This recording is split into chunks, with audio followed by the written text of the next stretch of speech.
Hello नमस्कार, जय हिंद साथियों। मैं उमा शंकर गुप्ता आप सभी का स्वागत करता हूं आपके अपने YouTube channel Shri Rama academy में। साथियों, आज के इस सेशन में हम लोग उपराष्ट्रपति जो कि कार्यपालिका का एक महत्वपूर्ण अंग है उस पर विस्तार से चर्चा करेंगे। लास्ट सेशन में हम लोग कार्यपालिका का बहुत ही महत्वपूर्ण अंग जिसका नाम है राष्ट्रपति, उस पर विस्तार से चर्चा कर चुके हैं। जिन साथियों ने नहीं देखा है उसे सबसे पहले देखें, फिर उपराष्ट्रपति को कंटिन्यू करिए। ठीक, तो आइए देखते हैं उपराष्ट्रपति जो कि संघ की कार्यपालिका का एक महत्वपूर्ण अंग है। कार्यपालिका जिसमें हम लोग राष्ट्रपति पढ़ चुके हैं, आज उपराष्ट्रपति देखेंगे, फिर प्रधानमंत्री, मंत्रिपरिषद, ऐसे ही आगे बढ़ते चले जाएंगे। कार्यपालिका जो कि लोकतंत्र के 4 स्तंभ में से एक महत्वपूर्ण स्तंभ है। ऐसे ही 4 स्तंभ मैंने आप लोगों को बता रखा है: विधायिका, कार्यपालिका, न्यायपालिका और पत्रकारिता।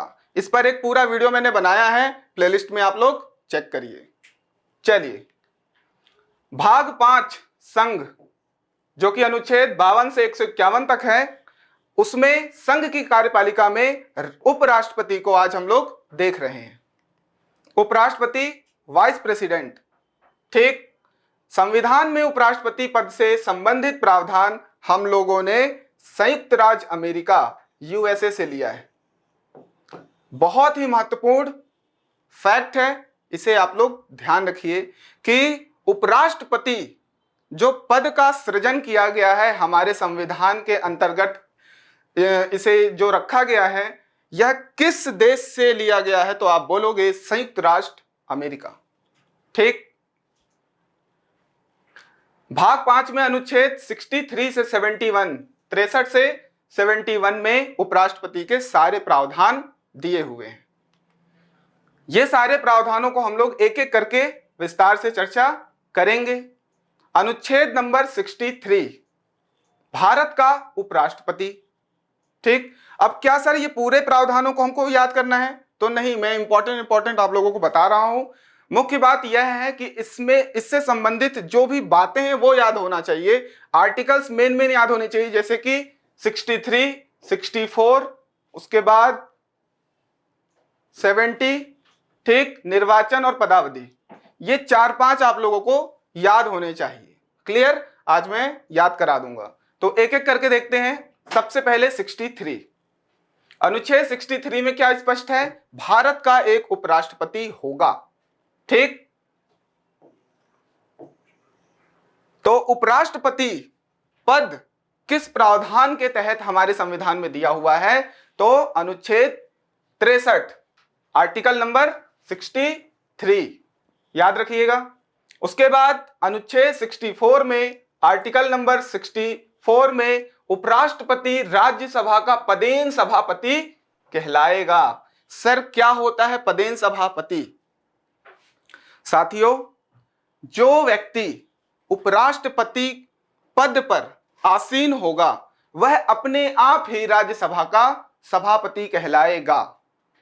ठीक, इसी को हम लोग बोलते हैं पदेन सभापति, राज्यसभा का पदेन सभापति, या सभापति बोल सकते हो या फिर अध्यक्ष बोल सकते हो। क्लियर? तो किस प्रावधान के तहत? अनुच्छेद 64 के तहत उपराष्ट्रपति राज्यसभा का पदेन सभापति कहलाएगा। क्लियर है? आगे देखो, अब इसकी बात करते हैं कार्यों की। कौन से कार्य? राष्ट्रपति के कार्य।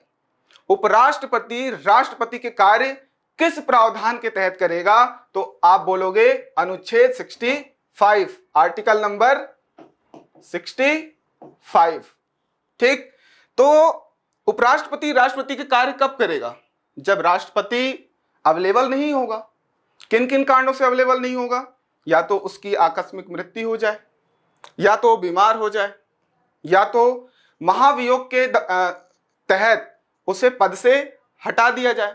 इन सभी कारणों की वजह से जब राष्ट्रपति अपने पद पर आसीन नहीं होगा, जब उसका पद खाली होगा, तो उस समय उपराष्ट्रपति राष्ट्रपति के सारे कार्यों को निर्वहन करेगा।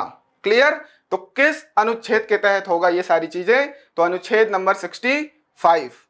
एक चीज और, अभी मैंने क्या बताया कि उपराष्ट्रपति राज्यसभा का पदेन सभापति होता है। ठीक है, परंतु अगर उपराष्ट्रपति राष्ट्रपति के कार्यों को करेगा, मतलब अब वह राष्ट्रपति बन चुका है, तो वह राज्यसभा का सभापति नहीं कहलाएगा, उसके कर्तव्यों का पालन नहीं करेगा। यह पॉइंट याद रखोगे कि उपराष्ट्रपति राज्यसभा का सभापति होता है, परंतु अगर वह राष्ट्रपति का कार्य कर रहा है तो राज्यसभा का कार्य नहीं करेगा। क्या इतनी बात समझ में आ रही है?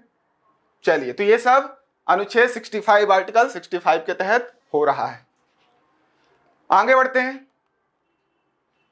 उपराष्ट्रपति का निर्वाचन, अगर निर्वाचन संबंधित जो भी प्रावधान पूछे जाएंगे तो आप बोलोगे अनुच्छेद नंबर 66 आर्टिकल 66 में स्पष्ट दिया हुआ है कि उपराष्ट्रपति का निर्वाचन क्या क्या होगा, कैसे होगा।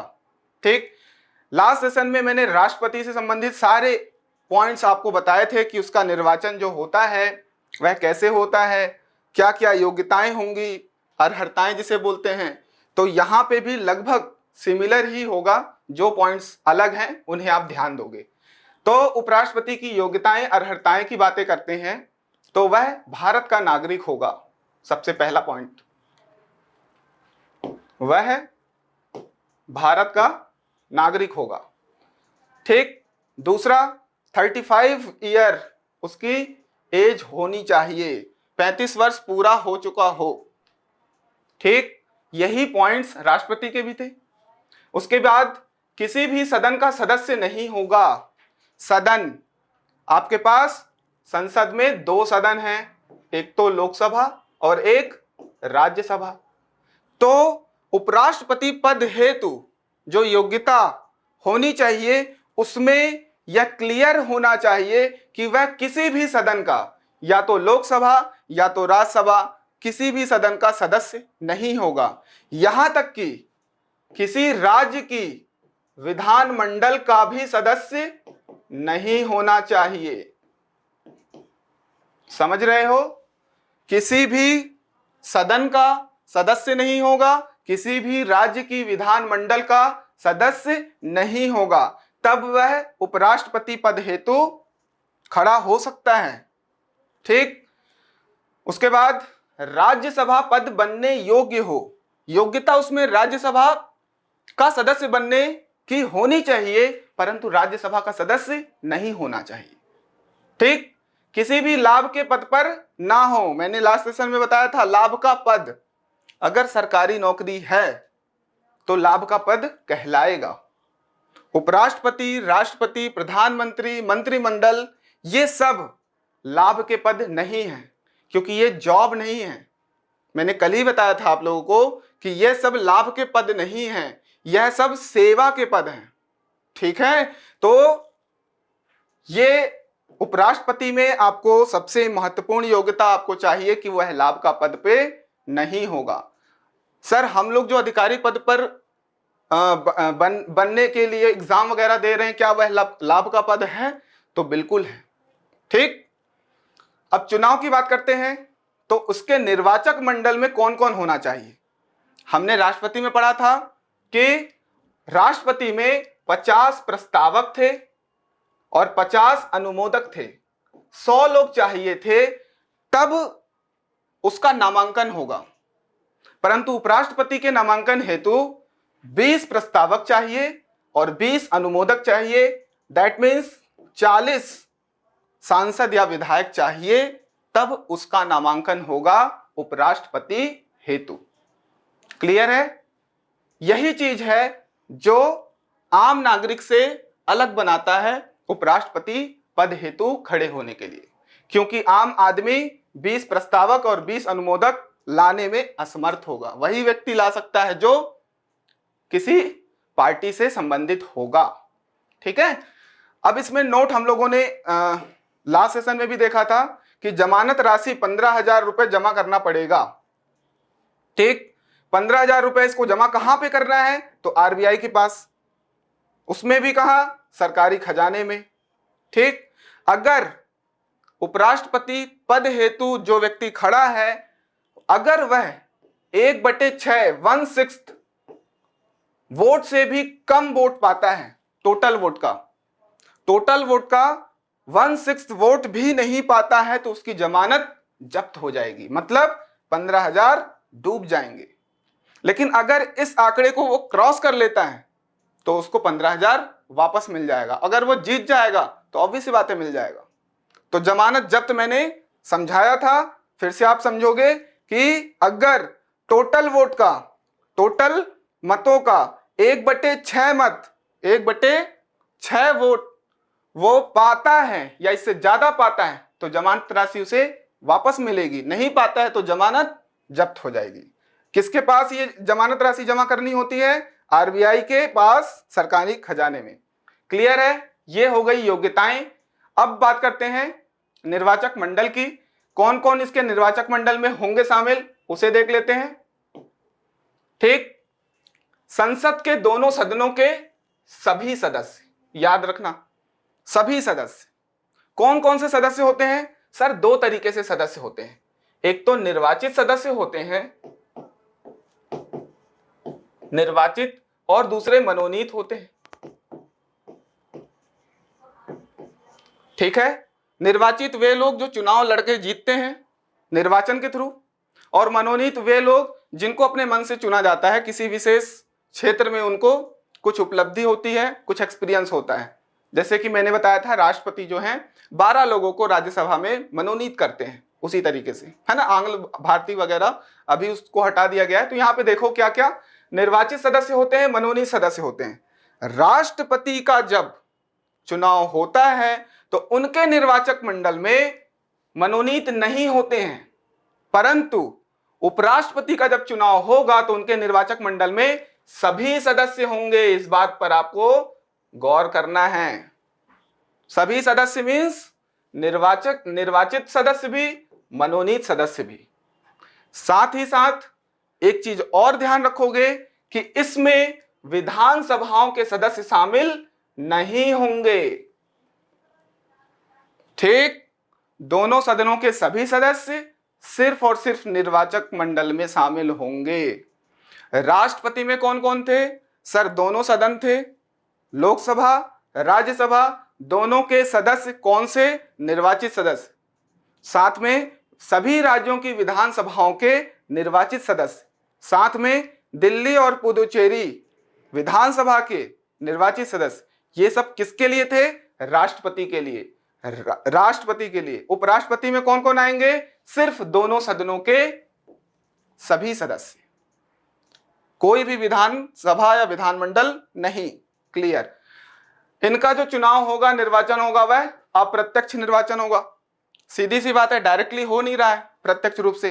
प्रत्यक्ष निर्वाचन क्या होता है? अगर जनता खुद चुनती है उसको हम लोग बोलते हैं प्रत्यक्ष निर्वाचन। अप्रत्यक्ष निर्वाचन में जो एमपी और एमएलए द्वारा चुने जाएंगे। ठीक, बाकी सारी चीजें सेम होगी। एकल संक्रमणीय मत, दूसरा समान अनुपातिक प्रतिनिधित्व की पद्धति, एकल हस्तांतरणीय मत पद्धति, ये सारी चीजें हम लोगों ने राष्ट्रपति में पढ़ रखा है।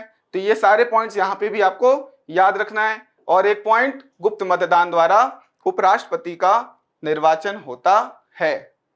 ठीक, समान अनुपातिक जो है इसे मैंने समझाया था। जैसे 4 लोगों का नाम है, ठीक, जैसे मैंने बोल दिया कि एक आपके पास सचिन है, लास्ट सेशन में समझाया था मैंने आपको। दूसरा राहुल है, ठीक, रोहित है और विराट है। अब मैंने बोला कि आपको एक लोगों को वोट नहीं देना है। आप जब भी वोटिंग करने जाते हो तो एक लोग को चुनते हो। ठीक है, यहां पे जब समान अनुपातिक प्रतिनिधित्व की बात होगी तो आपको वोट सबको देना है, परंतु प्रियोरिटी के हिसाब से। ठीक, कैसे? मान लेते हो आप फर्स्ट प्रायोरिटी दे रहे हो विराट को तो आप नंबर 1 डालोगे, सेकंड प्रायोरिटी डाल रहे हो रोहित को, नंबर 2 डालोगे, थर्ड प्रायोरिटी डाल रहे हो सचिन को, नंबर 3। तो ऐसे आप 1 2 3 डालोगे। ठीक, उसके बाद क्या होगा? चुनाव जब काउंटिंग होगी, नंबर 1 किसको कितना मिले हैं वो देखा जाएगा। अगर 50% किसी व्यक्ति को मिल जाता है तो वह चुन लिया जाएगा, अगर नहीं होता है तो फिर से काउंटिंग होती है। तो इस तरीके से समान अनुपातिक चलता है, इसको अप्रत्यक्ष निर्वाचन बोलते हैं। क्या इतनी बात समझ में आ रही है? ठीक। गुप्त मतदान, ये भी ध्यान रखोगे। आगे देखते हैं पदावधि। पदावधि की बात करते हैं उपराष्ट्रपति की, तो अनुच्छेद नंबर 67, अनुच्छेद नंबर 67 में उपराष्ट्रपति की पदावधि की बात, उपराष्ट्रपति के पदावधि का प्रावधान दिया गया है। ठीक। पदावधि कितनी होगी? 5 वर्ष। ठीक है। सेम राष्ट्रपति का कितना होता है? 5 वर्ष। त्याग पत्र किसको देगा? राष्ट्रपति को। राष्ट्रपति किसको दिया था? उपराष्ट्रपति को। क्लियर है ना? अब एक बात और, अगर उपराष्ट्रपति को हटाना है अपने पद से, हटाने के लिए क्या किया जाए? सर राष्ट्रपति में तो हमने महाभियोग लगाया था। ठीक। महाभियोग वर्ड उपराष्ट्रपति में नहीं आएगा, इसको ध्यान रखोगे। महाभियोग शब्द को यहां इस्तेमाल नहीं करना है। ठीक। अगर प्रश्न बनता है कि उपराष्ट्रपति को महाभियोग के द्वारा अपने पद से पदच्युत किया जा सकता है, तो आप आंसर ना करोगे, नहीं किया जा सकता। हां, प्रोसेस वही होती है, लेकिन शब्द महाभियोग नहीं लगाया जाएगा। क्लियर है? ठीक। तो जब हमने राष्ट्रपति को महाभियोग लगाना था, तो हमने 14 दिन पहले अल्टीमेटम दिए थे राष्ट्रपति को। ठीक। तो यहां पे भी उपराष्ट्रपति को अगर हटाना है तो 14 दिन पहले नोटिस देना पड़ेगा कि आपके ऊपर हम एक्शन लेने वाले हैं। ठीक है। महाभियोग में किसी भी 2 सदन में से एक सदन में प्रस्ताव पारित किया जा सकता है। लोकसभा में भी पहले प्रस्ताव लेके जा सकते हैं, राज्यसभा में भी लेके जा सकते हैं। फिर वहां पे मैंने बोला था प्रस्तावित करने के लिए 1/4 लोग चाहिए, उसके बाद 2/3 बहुमत से प्रस्ताव को पारित करना होगा, तब महाभियोग लगेगा। देन उसे दूसरे सदन में भेजा जाएगा, और अगर वहां पे कदाचार सिद्ध हो जाता है तो राष्ट्रपति अपने पद से पदच्युत हो जाएगा। यहां पे क्या कंडीशन है? यहां पे कंडीशन है साथियों कि सबसे पहले राज्यसभा में प्रस्ताव जाएगा। इसे ध्यान रखोगे। राष्ट्रपति में किसी भी सदन में प्रस्ताव जा सकता है, लेकिन उपराष्ट्रपति में राज्यसभा में सबसे पहले प्रस्ताव जाएगा। जब यहां पे प्रस्ताव प्रस्तावित हो जाएगा, तब उसे लोकसभा में भेजेंगे, और दोनों जगह से अगर प्रस्ताव प्रस्तावित हो गया तो उपराष्ट्रपति अपने पद से हट जाएगा। ठीक। क्या याद रखना है कि उपराष्ट्रपति को अपने पद से हटाने के लिए प्रस्ताव सबसे पहले राज्यसभा में भेजना है, प्रस्ताव को पारित करना है। प्रोसेस वही होगी, 2/3 बहुमत से प्रस्ताव पारित होना चाहिए। 2/3 बहुमत से प्रस्ताव पारित होगा तो राष्ट्रपति अपने पद से हटेगा। राज्यसभा में प्रस्ताव पारित करने के बाद लोकसभा में जाएगा। क्लियर है? फिर उसके बाद पुनर्निर्वाचन की बात करेंगे, तो बिल्कुल राष्ट्रपति की तरह उपराष्ट्रपति भी पुनर्निर्वाचित हो सकता है। कितनी बार हो सकता है? अनगिनत, जब तक उसका मन करे, जब तक चुनाव प्रक्रिया में वह जीतता जाए। कोई भी नंबर यहां पे बाधित नहीं है। तो पुनर्निर्वाचन वह अनंत टाइम तक। क्लियर? कोई भी नंबर फिक्स नहीं है। जैसे कि मैंने बोला था, यूएसए में प्रेसिडेंट बनने के लिए आप 2 बार लड़ सकते हो, 2 बार जीत सकते हो, है ना? लेकिन यह हमारे देश में राष्ट्रपति और उपराष्ट्रपति पद हेतु कोई भी ऐसी बाध्यता नहीं है कि आप 2 बार, 3 बार, 4 बार, जितनी बार आप खड़े होना चाहो हो सकते हो, जीत सकते हो, कोई दिक्कत नहीं है। मामला सब सही है। आगे देखते हैं उपराष्ट्रपति का शपथ। ठीक। तो शपथ की जो प्रावधान की बात की गई है वह अनुच्छेद 69, ठीक, 69 में दिया हुआ है। वह किसको शपथ देगा? तो राष्ट्रपति के समक्ष देगा। उपराष्ट्रपति अपना शपथ राष्ट्रपति के समक्ष देगा। और राष्ट्रपति जब हमने पढ़ा था तो वह किसके समक्ष करेगा? तो उच्चतम न्यायालय के मुख्य न्यायाधीश के समक्ष। और अगर मुख्य न्यायाधीश उपलब्ध नहीं है तो वरिष्ठ न्यायाधीश जो होगा उसके समक्ष हमारा राष्ट्रपति शपथ लेंगे, परंतु उपराष्ट्रपति राष्ट्रपति के समक्ष लेंगे। क्लियर। उपराष्ट्रपति के कुछ कार्य देखेंगे जो कि अनुच्छेद 70 आर्टिकल नंबर 70 में दिया हुआ है। कार्य पहला देखो, कार्यवाहक राष्ट्रपति के रूप में जब राष्ट्रपति नहीं होंगे तो उनकी जगह उपराष्ट्रपति कार्य करेंगे, वे सारे कार्य करेंगे जो राष्ट्रपति करता है। यह पहला कार्य हो गया। सूचना देने का कार्य, यह बहुत महत्वपूर्ण है। ये सिली पॉइंट्स याद नहीं होते हैं। ठीक, सूचना देने का कर्तव्य मतलब जब राष्ट्रपति त्याग पत्र देता है, किसको देता है? उपराष्ट्रपति को, तो वह उपराष्ट्रपति का कर्तव्य बनता है कि वह सबसे पहले सूचना दे। और सूचना किसे देगा? लोकसभा के अध्यक्ष को। इसे अंडरलाइन कर लो और याद कर लो।